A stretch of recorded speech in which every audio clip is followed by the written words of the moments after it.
갈라디아서 5장 16절에서 26절까지를 함께 교독하시겠습니다.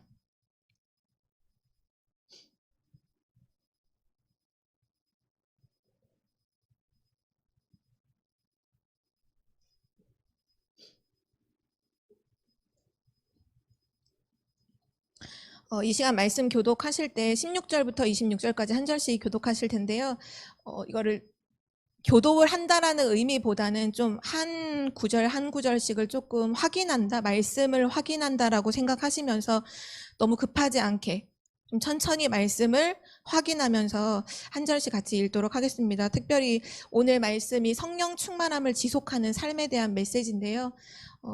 우리가 평생 누려야 하고 매일 누려야 하는 부분이기 때문에 너무 중요해서 16절부터 26절까지를 한 절씩 좀 곱씹으면서 교독하도록 하겠습니다. 제가 먼저 읽을게요. 내가 이르노니 너희는 성령을 따라 행하라. 그리하면 육체의 욕심을 이루지 아니하리라.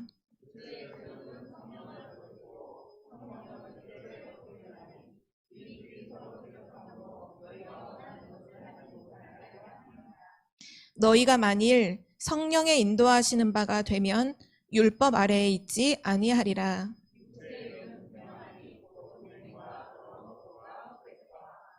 우상 숭배와 주술과 원수 맺는 것과 분쟁과 시기와 분냄과 당짓는 것과 분열함과 이단과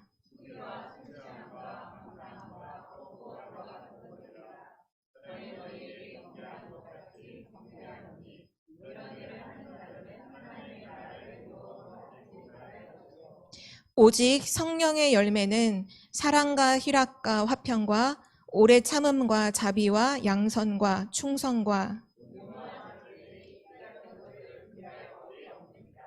그리스도 예수의 사람들은 육체와 함께 그 정욕과 탐심을 십자가에 못 박았느니라. 우리 함께 읽겠습니다.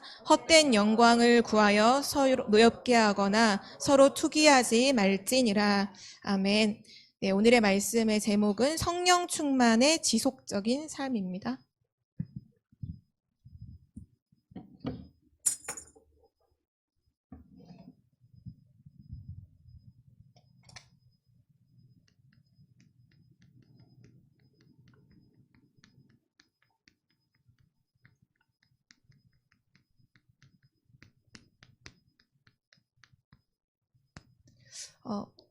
오늘 이 성령 충만이라는 말씀, 이 말씀의 답을 하나님께서 우리에게 주시는 이유는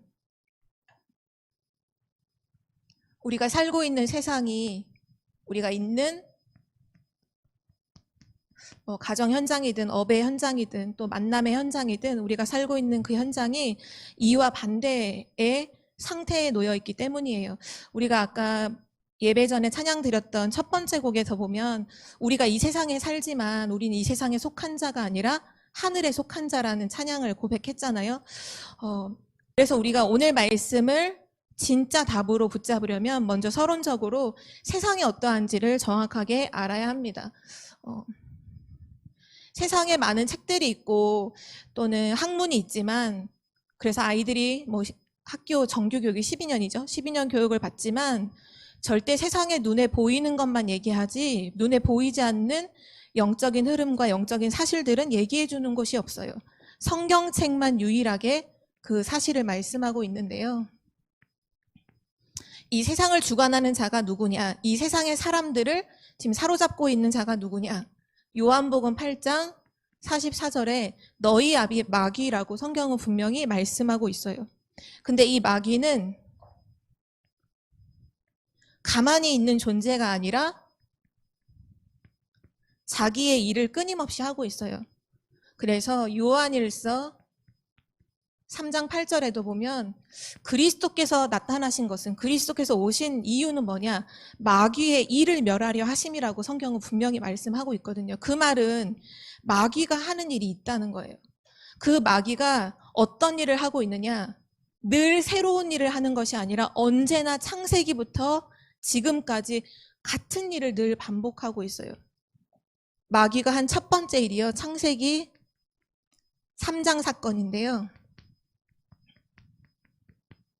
마귀가 지금도 하고 있는 첫 번째가 뭐냐면 하나님은 우리에게 언제나 말씀을 주시는데 사단은 불신앙하는 것을 계속 심고 있어요. 하나님의 말씀을 불신앙하도록 계속 심어요. 불신앙하면 반드시 그 다음 게 나오는데 뭐가 나오냐면 불순종이 나와요. 하나님의 말씀을 불신앙하기 시작하면 그 말씀을 따라가지 않아요. 순종하지 않아요. 말씀을 따라 순종하며 살아야 생명 언약 안에서 세상을 정복하고 다스릴 텐데 불순종하게 돼요. 그리고 결국 뭐 하게 만드냐 하면 하나님을 떠나게 만들어요. 사단의 목적이 바로 이거예요. 불신앙하게 만드는 이유, 불순종하게 만드는 이유가 뭐냐면 결국은 하나님을 떠나게 하는 거죠. 성경은 이거를 가리켜서 뭐라고 말하냐면 죄라고 합니다. 그래서 로마서 3장 23절에 모든 사람이 죄를 범하였음에 하나님의 영광에 이르지 못하더니, 모든 사람이 죄를 범했다는 그 죄가 뭐냐면 하나님 떠난 원죄를 말하는 거예요. 그리고 나서 사람들이 따지는 눈에 보이는 죄는 다 그 원죄에서부터 나온 이제 가지 열매일 뿐이죠. 마귀가 지금도 동일하게 이걸 가지고 사람을 멸망시켜요. 진짜 사단에게 속해 있으면 이 일을 반복한다고 느끼는 게 뭐냐 하면 그 범죄자들이 범죄를 저지르는 데 있어서 사람을 이용할 때 뭐를 하냐 하면 그 사람이 어떤 죄에 있는 것을 내가 알아요? 그럼 그걸 이용하잖아요. 그걸 이용해서 너 이런 죄를 졌잖아. 그러니까 너 내 말 들어. 안 그러면 내가 그걸 폭로할 거야. 그러면서 자기 신부를 막 시키잖아요. 한동안 우리나라에 떠들썩하게 했던 뭐 N번방 그런 범죄했던 사람들이 했던 수법이 딱 이거더라고요. 거기에 걸려든 사람들이 막 너무 바르고 이런 건 아니었던 것 같아요. 뭔가 이런 자기도 모르게 했던 작은 죄들을 이제 책을 잡은 거죠. 그래서 너 이런 죄 있으니까 내가 이거 너 퍼뜨려 버릴 거야. 이런 사진 너 찍었지? 너 몸에 대한 사진 찍었지? 내가 그거 갖고 있어. 너 내 말 안 들으면 그걸 가족들한테 또는 친구들한테 다 퍼뜨려 버릴 거야. 이용해서 계속 멸망으로 끌고 가잖아요. 사단이 지금 하는 게 딱 그거예요. 인간을 사로잡았는데 뭘로 사로잡았냐 하면 죄라고 하는 것으로 딱 사로잡아서 죄의 종으로 만들어버린 거예요, 인간을. 그래서 지금도 사단은 이 일을 계속 반복하면서 뭐 하고 있냐면 전 세계의 모든 사람들에게 영향을 주는 방법이 있는데요. 그게 바로 우상입니다. 우상 숭배하게 만드는 거예요. 죄 가운데 빠져있는 인간은 사단에게 완전히 코가 깨어서 사단이 시키는 것을 해야 돼요. 그래서 전 세계를 좌지우지하는 방법이 뭐냐 하면 우상이에요. 그래서 어떤 나라에는 종교 우상으로, 어떤 나라에는 뭐 형상 우상으로, 사상 우상으로, 또 문화를 통해서 대부분의 문화재나 문화유산, 문화사적지가 대부분 다 우상 숭배했던 그런 흔적들이잖아요. 문화를 통해서. 또 지금은 어떻게 영향을 주고 있냐 하면 나라고 하는 걸 우상으로 만들어서 명상하게 만들잖아요. 나에 집중하게 만들잖아요. 그래 결국은 뭐 하는 거냐 하면 귀신을 숭배하게 만들어요. 귀신을 섬기게 만든다는 거죠. 그런데 고린도전서 10장 20절에 보면 이방인이 제사하는 것은 하나님께 하는 것이 아니고 귀신에게 하는 것이다 라고 성경은 분명히 말씀하고 있고요. 나는 너희가 귀신과 교제하는 자가 되는 것을 원하지 않는다 라고 하나님 말씀하셨어요. 우상숭배가 뭐냐? 귀신과 교제하는 거예요. 우상숭배가 뭐냐? 귀신을 섬기는 거죠. 그래서 그 결과가 뭐냐면요, 모든 개인들이 결국 오늘 주시는 말씀의 답과는 정반대로 귀신의 영, 흑암의 영, 그 악령에 완전히 사로잡히는 상태가 되어버리는 거예요. 지금 전 세계를 움직이는 사람들의 영적 상태는 두말할 것도 없이 악령 충만의 상태입니다. 그러나 방향은 두 가지 방향이에요. 좀 괜찮다 하는 사람들은 악령 충만한 상태에서 뭘 만드느냐 하면 작품을 만들어요. 영화도 만들고요. 소설도 쓰고요. 수많은 작품들을 많이 남겨요. 근데 그 상태가 어떤 상태냐? 악령 충만한 상태 속에서 그 작품을 남겨요. 거기에 수많은 사람들이 환호하고 그걸 따라가죠. 또 한편에서는 어떻게 전략을 쓰냐 하면 완전 영적 문제 있는 사람들을 사로잡아서 악령 충만하게 만들어 놓고 그 사람을 이용해서 끊임없이 범죄가 일어나요. 두 가지 방향이에요. 근데 우리는 이걸 정확하게 알아야 돼요. 막 작품을 만든 사람들은 뭐 대단한 사람이고 범죄하는 사람들은 수준 낮은 사람이고 이게 아니라 지금 하나님을 떠나 있는 세상은, 하나님을 떠나 있는 모든 사람들은 마귀에게 잡혀서 그 마귀가 하는 그 일 속에 완전히 종노릇하면서 그 영향을 고스란히 받고 이게 개인에까지 이르러서 이 상태 속에 빠져 있는 걸 우리는 알아야 돼요. 근데 이런 세상을 우리는 살리는 존재잖아요. 하나님께서 우리를, 이런 세상을 살리도록 우리를 부르셨잖아요. 그 세상을 살릴 우리에게 주신 답이요, 너무 간단해요. 그게 뭐냐면요, 성령 충만을 받으라는 거예요. 그게 오늘 우리가 붙잡아야 할 답입니다. 다른 게 없어요. 지금 세상을 움직이는 모든 사람들의 상태를 결국 사단은 악령 충만하게 만들어서 세상을 좌지우지하거든요. 여기에 우리가 노력과 열심으로 덤빈다? 세상에 어떤 조금 지식, 좀 속된 말로 알량한 지식을 가지고 뭔가 좀 한다? 그대로 당하는 거예요. 하나님이 우리에게 주신 답은요, 한 가지예요.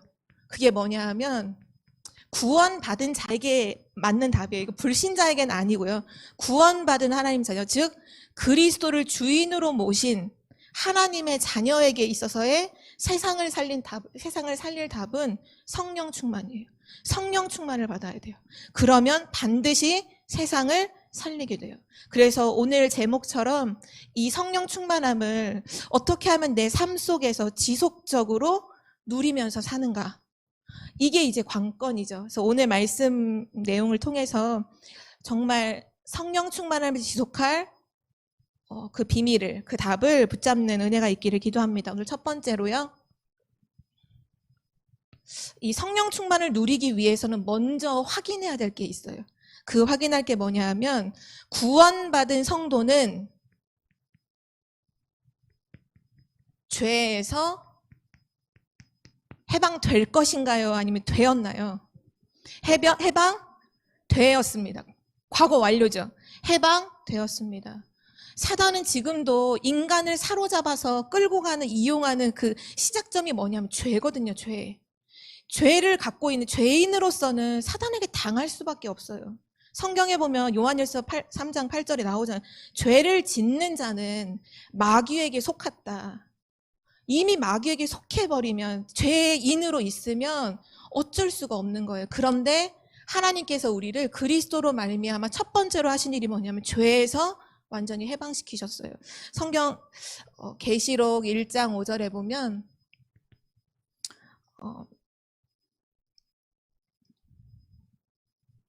그리스도 예수로 말미암아 우리를 사랑하사 그의 피로 우리 죄에서 우리를 해방하셨다.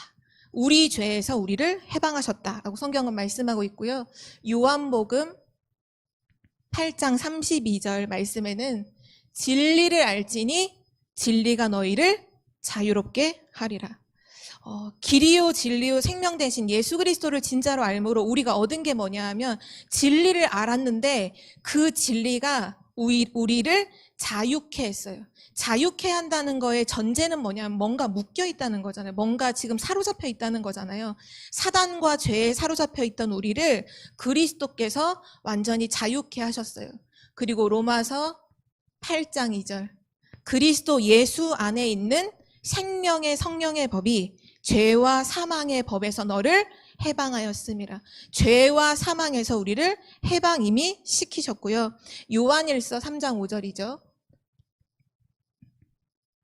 성경은 참 많은 부분에서 요한일서 3장 5절에도 예수께서 우리 죄를 없이 하셨다. 우리 죄를 없애시려고 그리스도께서 오셨다라고 말씀하고 계시고, 또 마태복음 1장 21절에 아들을 낳으리니, 예수님의 탄생의 그 상황에서 주신 말씀이죠. 아들을 낳으리니 이름을 예수라 하라. 이는 곧 그가 자기 백성의 죄에서 구원할 자이심이라.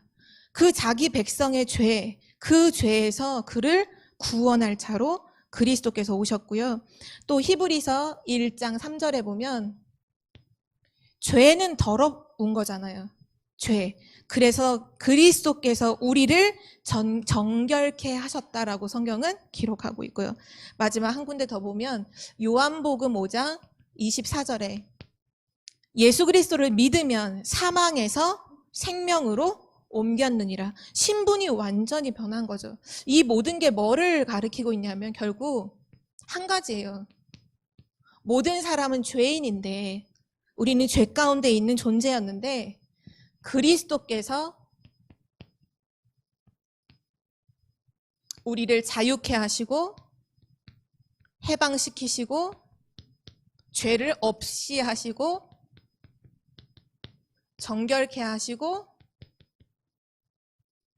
신분을 완전히 변화시켜 주셨다는 거죠. 그래서 이제 확실하게 알아야 될 건 뭐냐 하면 끝났다는 거예요. 죄에서 완전히 끝났다. 내 모든 죄를 그리스도께서 끝내셨다. 나는 해방되었다. 나는 모든 죄와 그 사망의 법에서 완전히 해방된 하나님의 자녀다. 그것이 성령 충만함을 누리는 첫 번째 시작이에요. 나는 하나님의 자녀다. 이 확신 속에 있으면 더 이상 사단의 종노릇 하지 않게 돼요. 믿음, 정말 이건 믿는 거잖아요. 우리에게 주신 그대로 주신 영적 사실이기 때문에 이 믿음으로 항상 시작하시길 기도합니다. 두 번째로 보면 구원받은 그 성도들의 모든 죄에서 우리를 해방시키셨는데 그럼에도 불구하고 구원받은 우리가 여전히 갖고 있는 죄의 속성이 있잖아요.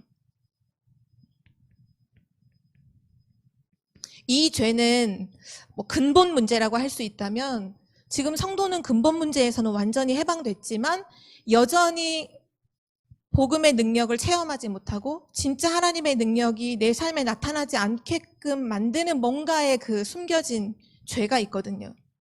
그게 무엇인지를 정확하게 알아야 돼요. 왜냐하면 우리는 그게 뭔지를 몰라요. 내가 지금 그 죄 속에 있는데도 죄가 뭔지를 몰라요. 오늘 이 죄를 확인하고 아 그렇구나. 내가 지금 그 속에 빠져 있구나. 나 이제 이렇게 살지 않고 나 성령 충만 받아야지. 그렇게만 시작하셔도 성령 충만 임해요. 우리가 깨닫기만 해도 하나님 은혜 주신다는 거. 첫 번째, 성도의 가장 큰 죄가 뭘까요? 뭐라고 생각하세요? 사단이 지금도 하고 있는 동일해요.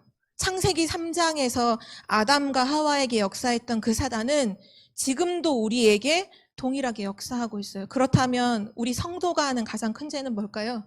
불신앙이에요. 하나님이 함께 계시는데 하나님이 함께 하심을 자꾸 놓쳐요. 그래서 나오는 게 원망, 불평, 걱정, 불안 이런 거잖아요. 하나님이 함께 하시고 우리를 인도하시고 책임지시고 우리의 주인 되어 주시는데 거기에 대해서 늘 불신앙하는 거예요. 그게 성도의 죄예요. 불신앙하니까 당연히 뭐가 나올까요? 염려가 나오겠죠. 그리고 실제 내 삶에 하나님의 인도를 받지 못하니까 정말 하나님을 믿는다며 하나님의 인도를 따라가고 하나님의 인도하심이 뭐지? 하나님 원하시는 게 뭐지? 질문할 텐데 불신앙해버리니까 완전히 낙심해서 염려하든지 아니면 내 삶을 그냥 내버려둬요. 나태. 그냥 될 대로 되라. 성령님도 받지도 않고 이도저도 아닌 이 속에 빠지게 되고요. 또 뭐가 되냐 하면 육신적인 생각을 계속 하는 거예요.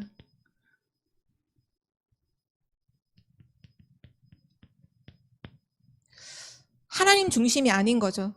세상 기준, 세상 중심으로 계속 육신적인 것들만 보고 듣고 말하고 생각하고 또 거기 빠져서 또 생활의 염려 속에 또 빠지고 계속 그런 쳇바퀴를 돌리고 있는 거죠. 그리고 또 뭐가 죄냐면요. 오늘 읽은 본문 말씀에도 나왔지만 시기하고 인본주의 하는 거예요. 사람 중심. 하나님 중심이 아닌 사람이 기준인 거예요.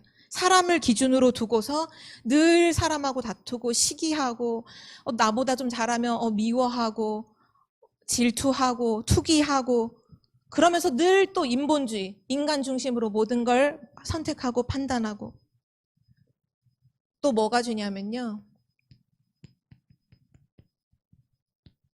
이게 왜 죄야라고 하실 분도 아마 계실 거예요. 자아실현. 이게 무슨 말이냐면요. 나 중심. 아마 교육 받으신 분들 중에 막 심리학 이런 관련된 쪽에 교육을 받으신 분은 그 심리학자 중에 메슬로우라는 사람이 인간의 욕구 5가지를 이렇게 피라미드 그림으로 해가지고 1단계가 뭐 생리적 욕구, 막 뭐 인정의 욕구, 뭐 이렇게 하다가 맨 최상급의 인간이 가장 고차원적인 욕구가 이제 자아실현이잖아요. 자기가 원하는 걸 이루는 거. 근데 이게 되게 고차원인 것 같은데 하나님 쏙 빼놓고 하나님 없는 상황 속에서 자기 인생을 자기가 계획하고 자기가 노력하고 그래서 그걸 이룬다? 완전히 바벨탑이잖아요. 하나님 떠나 있는 창세기 11장이 완전 바벨탑이잖아요. 인간이 내가 내 이름을 하나님의 그 꼭대기까지 높게 하겠다 하는 바벨탑이잖아요. 이게 세상 것이고 틀린 것인데도 불구하고 이걸 목표로 두고 교회 안에서도 이걸 가지고서 하나님 앞에 기도해서 막 응답해달라고 하는 사람들이 의외로 많아요. 내 자아 실현을 두고. 그게 진짜 하나님과 맞느냐, 복음과 맞느냐, 그런 거 전혀 상관이 없어요. 내가 원하는 거. 하나님, 나 하나님 자녀니까 내 원하는 거. 내 성공, 내 이거 진로. 아니에요. 실제로는 뭘 믿지 못하는 거냐면 하나님이 내 인생을 책임지시고 지금도 정확하게 인도하신다는 걸 믿지 못하는 거예요. 그래서 내 인생을 내가 계획해요. 하나님의 계획 필요 없어요. 내가 내 인생을 계획해야 그게 이제 뭔가 속이 시원한 거죠. 그런데 이거는 아니에요. 틀린 거예요. 여기도 나왔지만 인본주의면서도 또 다른 부분이 뭐냐 하면 늘 사람을 의존하는 거예요. 하나님을 의지하지 않으니까, 하나님을 믿지 못하니까 늘 사람을 의지해요. 뭔가 문제 생기면 사람 찾아요. 뭔가 답답한 일이 생기면 사람을 찾아요. 억울한 일이 생기면 사람을 찾아요. 눈물 나는 일이 생기면 사람을 찾아요. 사람을 의지해요. 그리고는 사람하고 다 얘기하고 나서 또 그 사람의 반응을 따라서 또 상처를 받아요. 내 마음을 내 마음처럼 우리도 우리 자신을 잘 모르잖아요. 사실 실제로는 나도 나를 잘 몰라요. 진짜 나를 정확하게 아시는 분은 하나님이에요. 정말 우리는요, 내게 뭐가 필요한지 잘 몰랐어요. 우리는 성공이 필요한 줄 알았잖아요. 내 맘대로 사는 게 단 줄 알았잖아요. 근데 하나님이 알게 하셨잖아요. 나 성공 물질이 아니라 그리스도 하나님 나라 성령 충만함이 정말 나를 살게 하는 답이고 세상을 치유하고 살리는 답이라는 거 하나님이 알게 하셨잖아요. 사람은 몰라요. 나도 나를 모르는데 지금 내 문제도 해결 안 되고 있는데 이 사람도 사실은 실상 보면 자기도 자기 문제 해결 안 되는 상태거든요. 근데 그 사람을 붙잡고 내 문제 해결해 달라고 하소연을 하면 그게 복잡해지는 거예요. 내 문제 플러스 이 사람의 문제 플러스가 돼서 더 심각해지는 거죠. 근데 사람들이 지금 이걸 너무나 반복하고 있어요. 그러면서 하나님을 믿지 못하니까 신비가 아니라 신비주의에 빠지는 거죠. 뭔가를 늘 뭔가 느끼고 육신적으로 느끼고 체험하려고 하는. 그래서 세상에 많은 사람들이 만들어낸 게요. 최면, 뭐 미신, 점술, 환상, 마인드 컨트롤, 뭐 참선, 명상 이런 모든 부분들이요. 하나님을 믿지 못하는 상태 속에서 사람들이 만들어낸 부분이에요. 이러한 문제가 신앙생활을 오래 했다고 해결되는 게 아니에요. 신앙생활을 오래 해도 이런 문제 속에 내가 여전히 빠져 있다면 뭐가 안 되냐면 하나님의 능력을 체험하지 못해요. 성도가 하나님의 능력을 체험하지 못하고 산다? 그럼 진짜 너무 불쌍한 사람이에요. 차라리 불신자는 하나님 안 믿는 상태 속에 자기 열심으로 뭐라도 좀 이루면서 가잖아요. 근데 하나님의 자녀가 하나님의 능력을 체험하지 못하고 산다? 이도저도 아니니까 불신자의 종로로 탈 수밖에 없는 거잖아요. 그래서 오늘 하나님께서 우리에게 말씀하고 계십니다.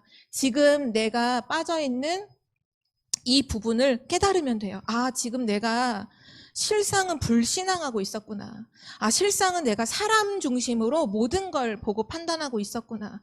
나 이제부터 성령 충만함을 받겠다. 나 성령의 인도를 받겠다. 진짜 그러면요, 하나님의 능력을 체험하는 삶을 살게 돼요. 이게 얼마나 가슴 벅찬 것인지 좀 몰라요.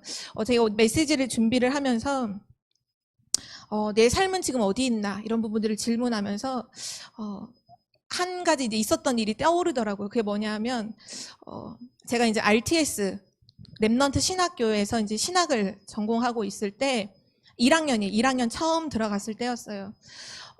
근데 그때 아침에 묵상을 하는 기도 수첩을 하다가 메시지에서 어떤 부분이 제 마음에 부딪혔냐 하면 하나님께서 나에게 생명을 주셨다는 그 부분이 너무 부딪히고 그 부분이 너무 뭉클하면서 감사한 거예요. 물론 알죠. 예수님은 생명이고 그리스도의 생명을 내게 주셨다.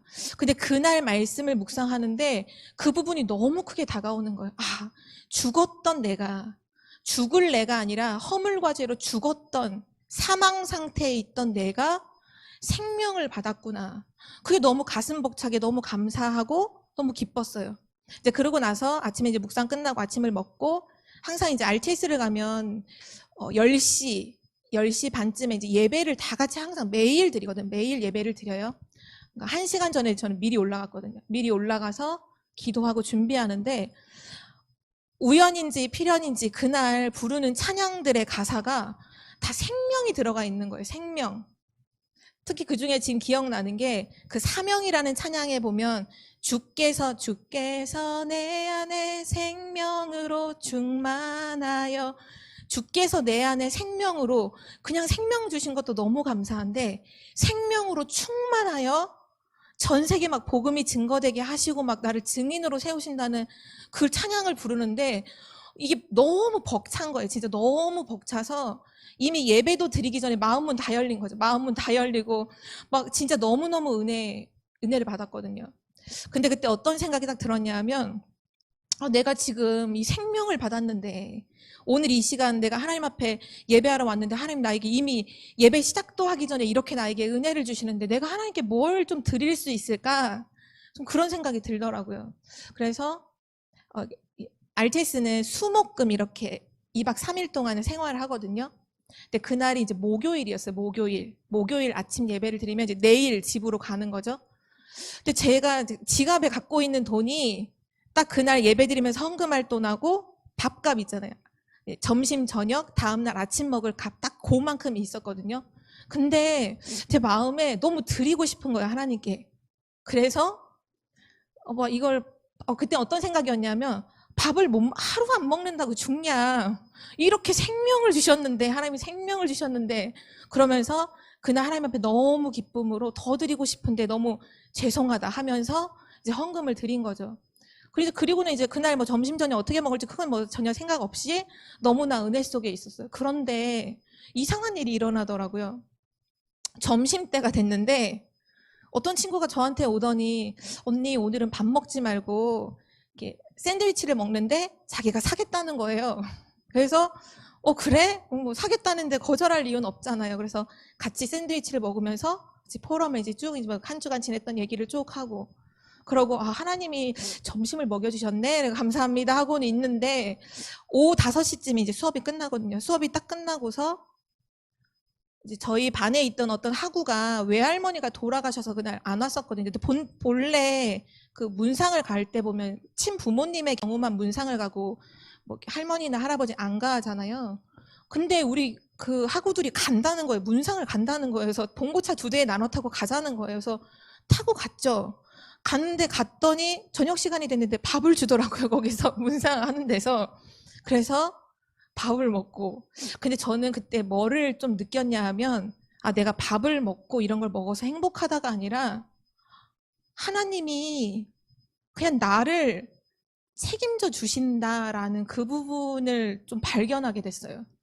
제가 그날 좀 몇 끼를 해결했다고 해서 그게 기쁘고 감사한 게 아니라 뭐가 너무 기쁘냐 하면 내게 생명 주신 그 하나님께서 나의 안고 시편 139편에 그런 말씀 나오죠. 내가 안고 일어섬을 아시고 내가 저기 바다 끝에 가 있을지라도 하나님 나와 거기 함께 계시고 내가 저기 지옥 가장 밑바닥 속에 있을지라도 하나님 나와 함께 하시고 그게 너무나 실감이 되는 거예요.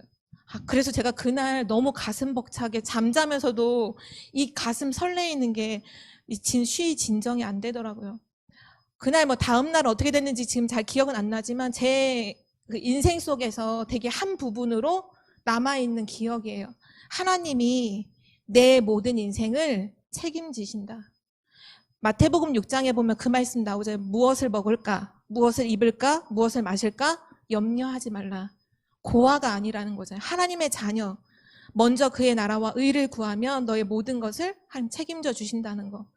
우리는 진짜 많은 순간 진짜 불신앙할 때가 너무 많아요. 하나님은 지금 나와 함께 하시는데, 내 인생을 책임지시는데 좀 무엇이 없고, 무엇이 좀 상황이 안 좋아지고, 누가 좀 나를 어렵게 하고, 정말 우리는 속으면 안 돼요. 사단은 모든 걸 이용해서 불신앙을 우리에게 딱 불신앙의 이유로 그걸 갖다 대요.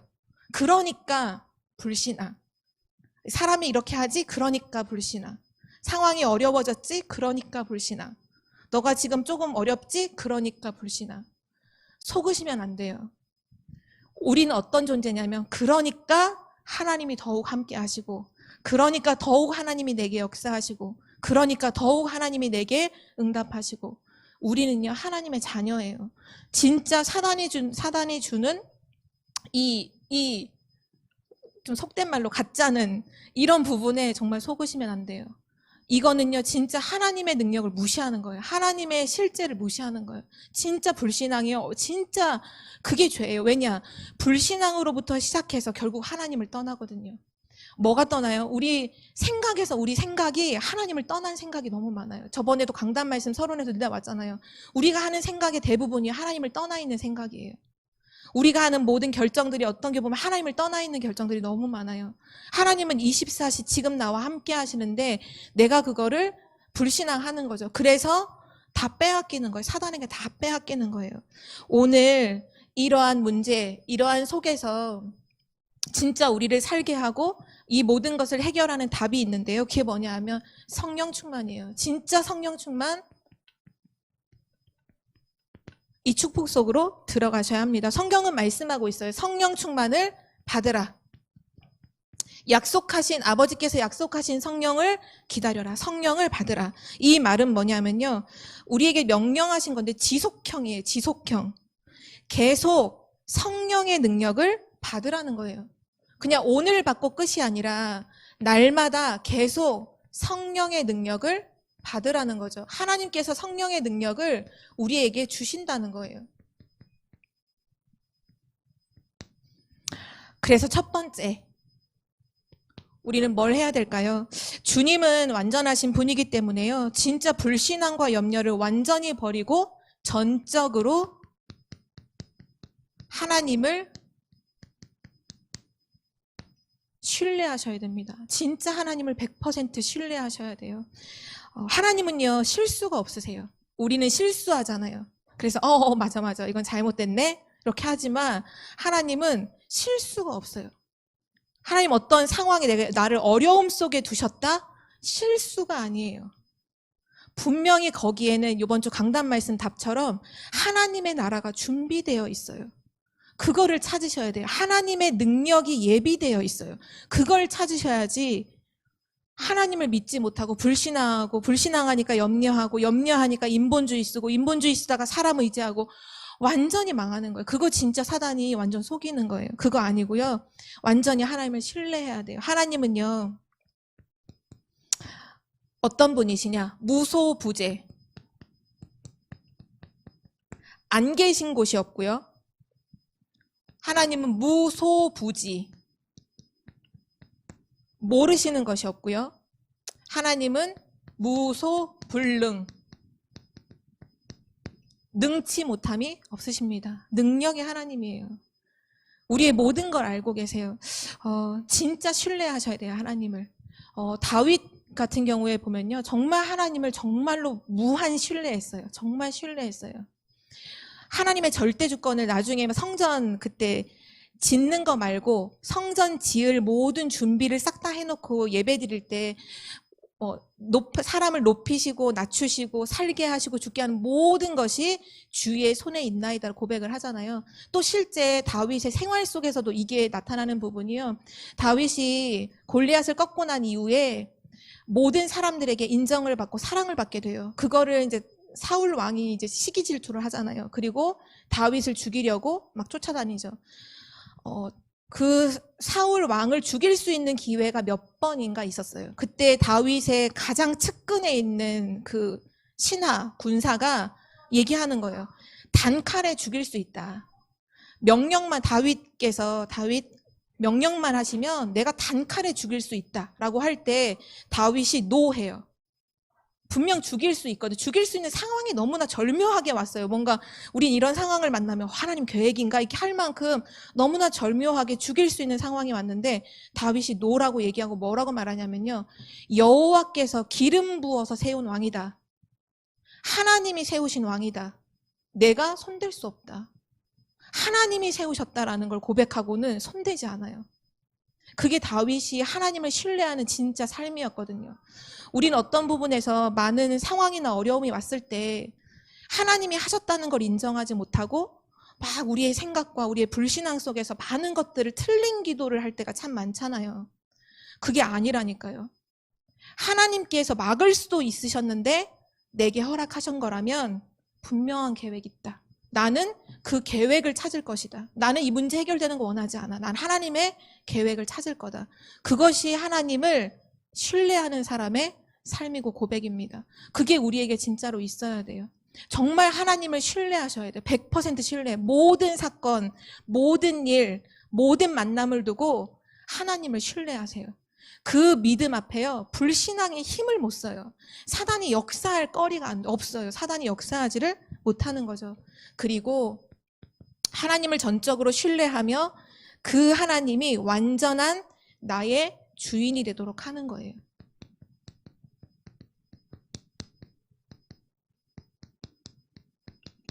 내 인생의 주인, 나를 구원하신 그 그리스도가, 그 나를 구원하신 그 하나님이 내 인생의 완전한 주인이시다. 그분께 모든 걸 돌리는 거죠.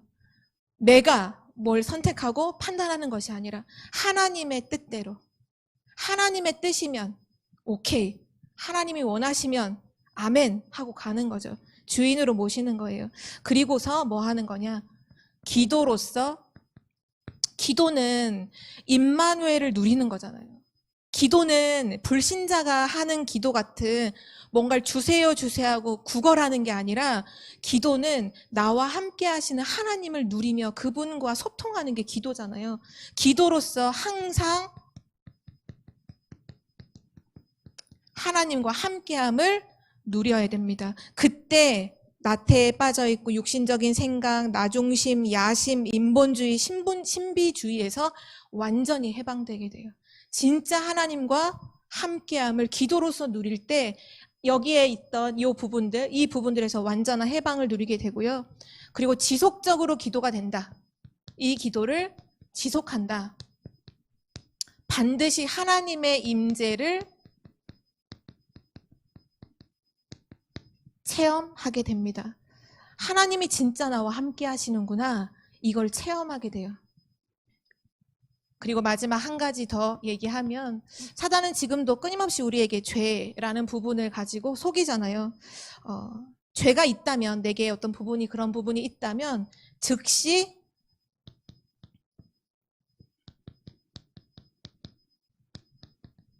회개하고 버리시면 돼요. 신앙 10가지 발판의 첫 번째가 하나님의 절대 주권이잖아요.